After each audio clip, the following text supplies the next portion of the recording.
प्यारे दोस्तों, आज हम आपके साथ एक ऐसा सच्चा और दिल दहला देने वाला वाकया शेयर करने जा रहे हैं जिसे सुनकर आपके पैरों तले जमीन खिसक जाएगी और आप सोचने पर मजबूर हो जाएंगे कि क्या वाकई ऐसा भी हो सकता है।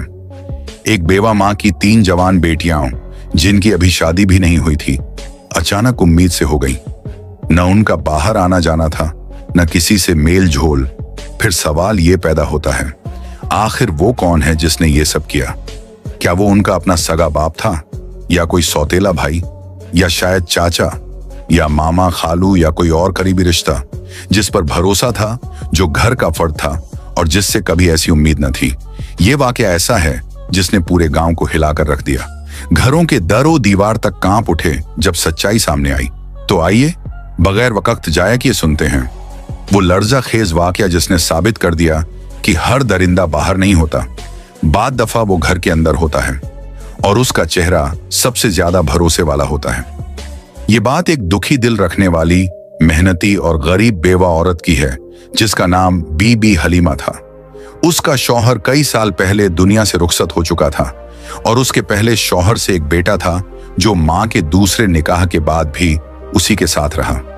बाद में हलीमा ने दूसरी शादी की जिससे उसे 6 बेटियां हुई, बेहद खूबसूरत, शर्मीली और बापर्दा। शौहर भी ज्यादा अरसा न जिया और हलीमा दोबारा बेवा हो गई, मगर बेटियों की तरबियत में कोई कसर न छोड़ी। बीबी हलीमा अपनी 6 बेटियों के साथ एक छोटे से कच्चे घर में रहती थी। मेहनत मजदूरी करती, घरों में बर्तन मांजती, लोगों के कपड़े धोती और दिन भर की मेहनत से मिलने वाला थोड़ा सा खाना और पैसा ही उन सब का सहारा था। उसके सौतेले बेटे का नाम कामरान था, जो बड़ी उम्र का था और शुरू से घर में ही रहा। कामरान उसका वही बेटा था जो पहले शौहर से था, मगर सब बेटियां उसे भाई समझती थीं। सब कुछ खामोशी से चल रहा था जब अचानक ऐसा तूफान उठा जिसने हलीमा के पैरों तले जमीन खिसका दी। एक दिन हलीमा की सबसे बड़ी बेटी की तबीयत अजीब सी होने लगी। कमजोरी, कै, चक्कर। गरीब मां पहले तो समझ न सकी, फिर जब हालत बिगड़ने लगी तो उसे शहर के क्लिनिक ले गई। डॉक्टर ने कुछ देर मुआयना करने के बाद एक खामोश जुमला कहा, आपकी बेटी उम्मीद से है। ये सुनते ही जैसे हलीमा की दुनिया रुक गई। वो हिल कर रह गई। बेटी अभी तक बिन ब्याही थी और इज्जतदार, बापर्दा। ये कैसे हो गया? किसने किया? कब किया? क्यों किया? मां ने पहले तो सदमे में बेटी को डांटा, रुलवाया, ढाड़े मारी। फिर जब बेटी रोते हुए ये कहती रही, अम्मी मैंने कभी किसी को देखा भी नहीं, मुझ पर यकीन करें, तो मां का दिल फट गया। वो जान गई कि बेटी सच बोल रही है। लेकिन अभी ये दुख कम न हुआ था कि चंद ही दिनों बाद उसकी दूसरी और फिर तीसरी बेटी भी उसी हाल में निकली और सबकी जबान पर वही जुमला था, अम्मी हमें कुछ नहीं पता, खुदा की कसम हमें कुछ भी याद नहीं। इस सानिहे ने बीबी हलीमा को अंदर से तोड़ कर रख दिया।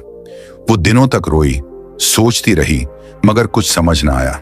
फिर एक दिन दिल में हिम्मत करके वो इंसाफ की उम्मीद लेकर सुल्तानाबाद के बादशाह शहनशाह यजदान के दरबार में जा पहुंची। दरबार लगा हुआ था। बादशाह यजदान अपने तख्त पर बैठा लोगों की फरियादें सुन रहा था। अचानक बीबी हलीमा दरबार में दाखिल हुई।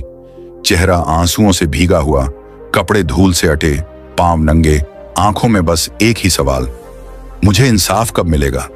बादशाह ने उसे देखा तो पूछा, मां जी आप क्यों रो रही हैं? आपको क्या दुख है? बीबी हलीमा ने इधर उधर देखा, फिर खामोश हो गई।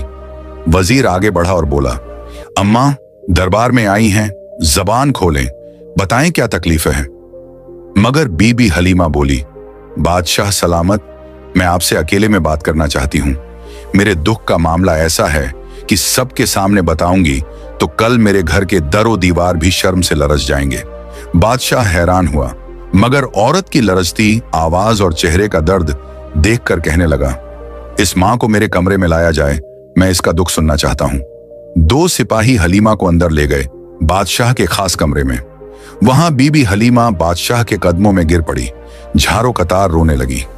बादशाह का दिल पसीज गया और बोला, मां जी आपकी फरियाद मेरी फरियाद है, जो कुछ हुआ है सच सच मुझे बताएं। अगर मेरी सल्तनत में कोई दरिंदा छुपा बैठा है तो मैं उसे निकाल कर निशाने इबरत बना दूंगा।